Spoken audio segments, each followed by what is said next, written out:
Hello friends, आपका स्वागत है आज की हमारी क्लास में, जिसमें मूल अधिकार तो पूरे हो चुके हैं 12 से 32 तक। मगर जो 32 जो हमारा मूल अधिकार है, जिसे अनुच्छेद 32 कहते हैं, उसमें वो कुछ रीट दी गई है, उसमें कुछ और अधिकार दिए गए हैं। उसके तहत हमने और वीडियो बनाने थे, तो एक वीडियो लंबा ना हो, टाइम वेस्ट नहीं हो, इसलिए पहले हमने अनुच्छेद 32 को समझ लिया कि वो क्या कहता है क्या नहीं है, जो हमने पिछले वीडियो में देखा। उसमें जो हमने बात की थी रेट की। अब ये रेट क्या होती है, इसके बारे में देखने के लिए हमने कहा था कि अलग से वीडियो बनाएंगे।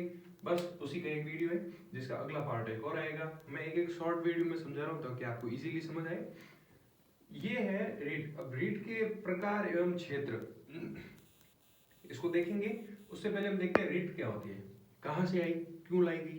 तो पहले तो रेट कहाँ से ले गए, तो ये ब्रिटेन में होती थी। ठीक है, जब वहां पे आपको पता है कि राजा होता है सबसे बड़ा, ठीक है, वहां पे प्राइम मिनिस्टर नहीं होता है, वहां राष्ट्रपति नहीं होता, वहां पे सबसे बड़ा कौन होता है, राजा होता है, किंग होता है। ठीक है, उसके नीचे होते हैं प्रधानमंत्री, फिर उनके सांसद वगैरह, जैसे वो सरकार बनती है पूरी वैसे। तो ब्रिटेन के संविधान से रेट ली गई है हमारे वहां पे जब राजा द्वारा जनता के जो अधिकार होते थे, उनके जनता की स्वतंत्रता होती थी, ठीक है, उसकी रक्षा के लिए वो जो आदेश देता था, क्या, जो राजा आदेश देता था नीचे के अधिकारियों को, या उनकी स्वतंत्रता या उनके अधिकारों की रक्षा हेतु जो राजा आदेश देता था ब्रिटेन में, तो उसको रिट कहते थे। ठीक है, यानी राजा द्वारा दिया गया आदेश, वही होता है रिट। अब जब भारत की बात आती है, तो भारत में तो राजा है नहीं, राजा को मानते ही नहीं। तो हमारे यहाँ पे सबसे बड़ा कौन है, प्राइम मिनिस्टर। भारत का प्रथम नागरिक है प्राइम मिनिस्टर, सबसे बड़े हमारे यहाँ पे। प्रधानमंत्री तो है ही, लेकिन यहाँ पे प्राइम मिनिस्टर है और वहां पे राजा होता है, बस इतना फर्क है। तो यहाँ पे एक और समस्या की गई, यहाँ पे एक और अलग चीज है कि भारत में रिट जारी करने का वो जो अधिकार है, वो प्राइम मिनिस्टर को न देकर सुप्रीम कोर्ट को दिया गया है। ठीक है, अब बोलो कि सुप्रीम कोर्ट को क्यों दिया गया, तो भाई वहां पे तो राजा आदेश देता था, उनकी स्वतंत्रता, उनकी रक्षा का अधिकार वगैरह राजा को होता है।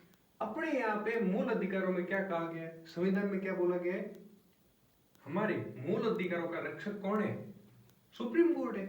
जो हमारा रक्षक सुप्रीम कोर्ट है, तो रक्षा की पावर भी तो इसी को देनी चाहिए।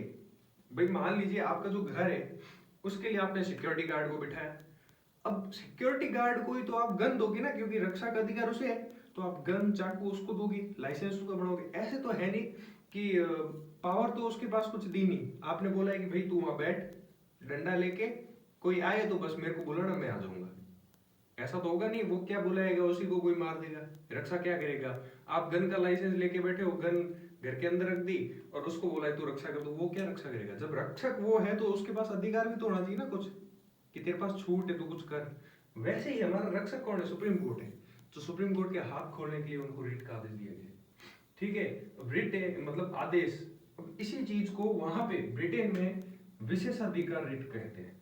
ठीक है, या फिर इसको कहते हैं न्याय का झरना। ठीक है, रिट को ये भी कहते हैं विशेषाधिकार रिट या न्याय का झरना, जो कि ब्रिटेन में। अब सीधी सी बात है, जब रिट की बात आई तो सुप्रीम कोर्ट की बात आई, तो क्या भारत में केवल सुप्रीम कोर्ट ही रिट जारी कर सकती है, ऐसा भी नहीं है। आर्टिकल 32 अनुच्छेद 32 के तहत सुप्रीम कोर्ट रिट जारी करती है। ध्यान रखना, अनुच्छेद 32 संवैधानिक उपचारों का अधिकार, उसी के तहत हमारे अधिकारों को, मूल अधिकारों को बचाने के लिए सुप्रीम कोर्ट रिट जारी करती है। वो कौन किसके तहत, 32 के तहत, अनुच्छेद 32 के तहत जारी करती है।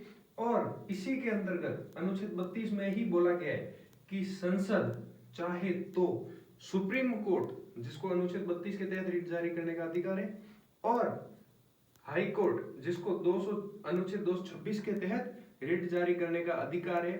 इसके अलावा अगर संसद चाहे तो जो निचले स्तर में जो न्यायालय है, उनको अधिकार दे सकती है।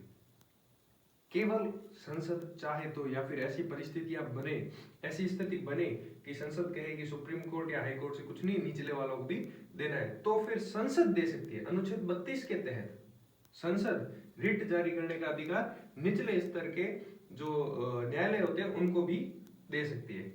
हाई कोर्ट के पास क्या तरीका है, हाई कोर्ट के पास है अनुच्छेद 226, इसके तहत वो रिट जारी कर सकती है। सभी हाई कोर्ट, भारत में जितनी हाई कोर्ट है, आपको तो पता ही है, कमेंट करके बता देना कितनी है। सभी हाई कोर्ट ये रिट जारी कर सकती है, उनके पास अधिकार है 226 के तहत। और सुप्रीम कोर्ट के पास क्या अधिकार है? अनुच्छेद 32 के तहत वो रिट जारी कर सकती है। 1950 1950 से पहले पूर्व में केवल और केवल 3 हाई कोर्ट थे जिनके पास रिट जारी करने का अधिकार था। कौन सा? कलकत्ता, बंबई और मद्रास।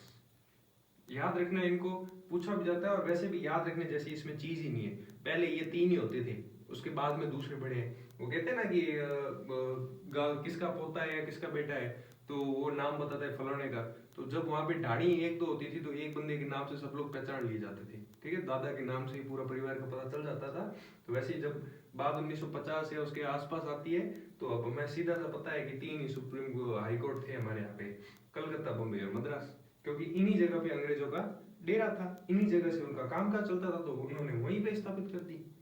भारत के उत्तर में आने का उनको टाइम था नहीं और ना उनको वहां के कुछ लेना था, तो वो क्यों इतना महत्व दे? जैसे हमारे आज राजधानी है दिल्ली, महत्व देने का मतलब ही नहीं था उनका। जब उनका काम कलकत्ता में पड़ता था समुद्र के रास्ते से, बम्बई में पड़ता था, मद्रास में पड़ता था, क्योंकि वो इलाके वहां पे थे उनके, वहीं से वो अपना इम्पोर्ट एक्सपोर्ट करते थे। अपना एक्सपोर्ट ही करते थे, इंपोर्ट तो क्या ही करते थे, अपने यहाँ से लेके ही गए सब कुछ। तो 1950 से पहले 3 हाई कोर्ट थे जिनके पास रिट जारी करने का अधिकार था, कलकत्ता, बम्बई या मद्रास। अब रिट जारी करने, रिट का मतलब समझ आ गया, कहां से ली वो भी समझ आ गया, क्यों ली वो भी समझ आ गया। अब और जारी कौन करता है ये भी पता चल गया, मगर ये होती कितनी है, कितने आदेश हो सकते हैं, ठीक है, कितने प्रकार के? तो 5 प्रकार के आदेश होते हैं नॉर्मल भाषा में कहूँ तो, मतलब 5 प्रकार की रिट होती है। उनमें से पहली कौन सी है? बंदी प्रत्यक्षीकरण रिट, ठीक है। हम इसके बारे में विस्तृत पढ़ेंगे, एक बार आपको बताना है मोटा मोटी कि क्या होता है, कहां से आया है, क्यों लाया गया, उसके बाद पूरा है। तो 5 प्रकार की होती है, उसमें पहली आती है बंदी प्रत्यक्षीकरण, ठीक है। नाम से आपको पता चल रहा है बंदी के लिए होती है, ठीक है, जबरदस्ती अंदर डाल दिया हो तो उसके लिए। फिर आता है परम आदेश। परम आदेश क्या होता है? एक तो होता है आदेश, किसी ने ऑर्डर दिया हो। परम आदेश मतलब जो बाकी सारे आदेश है उससे भी ऊपर, परम यानी पहला, सबसे, अपने कहते हैं ना भारत का पहला नागरिक कौन? प्रेसिडेंट, क्योंकि वो सबसे ऊपर है। वैसे ही परम, परम का मतलब सबसे ऊपर, पहला, पहला आदेश जो सबसे ऊपर होता है वो देता है, तो वो सुप्रीम कोर्ट है। तो परम आदेश मतलब सुप्रीम कोर्ट का आदेश, उसके नीचे सारे आदेश नीचे है। जब ये आदेश आएगा तो सारे आदेश शांत हो जाएंगे। उसके बाद आता है प्रतिषेध, ठीक है, और फिर आता है उत्प्रेषण, और उसके बाद आता है अधिकार प्रचार। हम इसके बारे में 1 बाय 1 सबके ऊपर डीपली आपको बताएंगे, मगर उससे पहले एक बार और चीज देख लेते हैं। जब बात आई कि सुप्रीम कोर्ट भी रिट रिट दे सकती है, ठीक है, इसके पास अधिकार है रिट का, और हाई कोर्ट के पास भी अधिकार है, तो फर्क क्या है, हम कहाँ जाए? तो इसका फर्क देखते हैं और हमें कहाँ जाना है उसकी बात है। तो अनुच्छेद 226 होता है जो सभी हाई कोर्ट को देता है कि आप रिट जारी कर सकते हो, मगर ये क्या है कि अपनी मनमर्जी से है, ठीक है, इसके अपने अलग कायदे कानून है। सुप्रीम कोर्ट हमारा रक्षक है, हमारे अगर कुछ भी होता है ना हम सीधे इसी के पास जाएंगे, ये अलग चीज है, ये तो करेगा ही करेगा, हमारा रक्षक है तो रक्षा करेगा ही करेगा। उसी के तहत में इन दोनों का कंपैरिजन कर देते हैं, सुप्रीम कोर्ट और हाई कोर्ट। सुप्रीम कोर्ट किसके तहत करती है? तो अनुच्छेद 32 में सुप्रीम कोर्ट को अधिकार दिया गया रिट जारी करने का, और वहीं हाई कोर्ट के पास 226 के तहत है, ठीक है। ये इंपॉर्टेंट भी है क्योंकि एग्जाम में पूछते हैं कि फर्क क्या है, अंतर क्या है, समझाइए, या फिर वो बता देंगे कि इनको अलग अलग लिखिए। उसके बाद दूसरा पॉइंट, ये सुप्रीम कोर्ट है ना केवल और केवल मूल अधिकारों पर ही रिट जारी कर सकती है, ठीक है, केवल और केवल। हमारे अगर मूल अधिकारों का हनन होता है तो हम सीधे के सीधे जाएंगे सुप्रीम कोर्ट, गेट बजाएंगे जोर जोर से, अरे सर खोलो खोलो, जल्दी खोलो, जल्दी खोलो, हमारा जीवन खत्म हो रहा है, हमारे मूल अधिकार खत्म हो रहे हैं। तो सुप्रीम कोर्ट के पास केवल और केवल मूल अधिकारों के प्रति ही रिट जारी करने का अधिकार है, मगर हाई कोर्ट के पास इस मामले में अधिकार ज्यादा है, ठीक है। इसको सभी कानूनी अधिकार प्लस मूल अधिकार सभी पे ये लागू कर सकता है, ये रिट कहीं पे भी जारी कर सकता है, मगर कानूनी अधिकार है ना उसी के तहत, और मूल अधिकारों पर भी कर सकता है। सुप्रीम कोर्ट केवल मूल अधिकारों पर कर सकता है, तो इस मामले में हाई कोर्ट के पास ज्यादा पावर है, ठीक है। तीसरा पॉइंट है, सभी राज्यों एवं व्यक्ति, किसी भी कोई भी राज्य हो, ठीक है, भारत का कोई भी राज्य और भारत में कोई भी व्यक्ति हो, उसके लिए रिट जारी की जा सकती है, ठीक है। अगर बात मूल अधिकारों में किसी राज्य की हो, चाहे मूल अधिकारों में किसी एक पर्टिकुलर व्यक्ति की बात हो, तो उस मामले में सुप्रीम कोर्ट रिट जारी करती है। यहाँ पर भी हाई कोर्ट, यहाँ पे इस मामले में हाई कोर्ट सीमित है।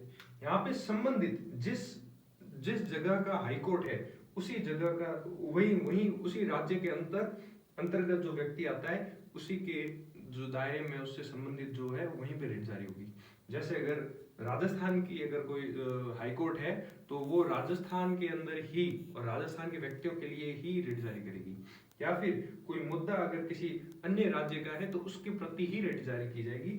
सबके लिए जारी करने का अधिकार हाईकोर्ट के पास नहीं है। ठीक है। चौथा पॉइंट क्या कहता है? नकारा नहीं जा सकता। सुप्रीम कोर्ट के पास हम जाकर अगर गेट खटखटाएंगे, तो ये यूं समझ लो हमारा रक्षक है, भगवान द्वार है। यहाँ पे गेट खटखटाएंगे तो गेट खुलेगा और हमारी सहायता करेगा ही करेगा। ये ना कभी नहीं देगा, नकारेगा कभी नहीं, कभी नहीं नकार सकता। हम बोलेंगे हमारी रक्षा करनी है, मूल अधिकारों की हनन हो रहा है, आप हमारी रक्षा कीजिए, रीट निकालिए, जो करना है करिए, हमें बचाइए, तो सुप्रीम कोर्ट बचाएगी। मगर यहाँ पे हाई कोर्ट विवेक का अनुसार चलती है। हाई कोर्ट का मन है कि मैं 226 के अंतर्गत रेट निकालूंगा, तो निकाल देगी। वो कहेगी भाई देख, अपने अपने बैठ नहीं रहा है, तू तेरे ऊपर जा, हमसे भी ऊपर लोगे वहां जा, हम हमारे नहीं बैठ रहा। इस मामले में हाई कोर्ट अपने मन मर्जी से चलती है, मगर सुप्रीम कोर्ट नहीं चलती। सुप्रीम कोर्ट तो आपको देगी ही देगी, क्योंकि ये अंतिम फैसला, मूवी के नाम टाइप लग रहा होगा, मगर ये अंतिम फैसला है। इससे ऊपर कोई नहीं है, इससे नीचे तो सब बैठे ही हैं, कुछ नहीं कर सकते। तो हमारे मूल अधिकारों का रक्षक इसीलिए सुप्रीम कोर्ट को कहा जाता है। तो आपको ये डिफरेंस समझ आ गया होगा, आप नोट भी कर सकते हो शॉर्ट पॉइंट में। और ये था रीट, जो इसको मैंने नॉर्मली समझाया है कि कैसे होता है, क्यों होता है। हाई कोर्ट का भी फर्क समझा दिया, कब लागू हुआ था कब नहीं था वो भी पूरा समझा दिया।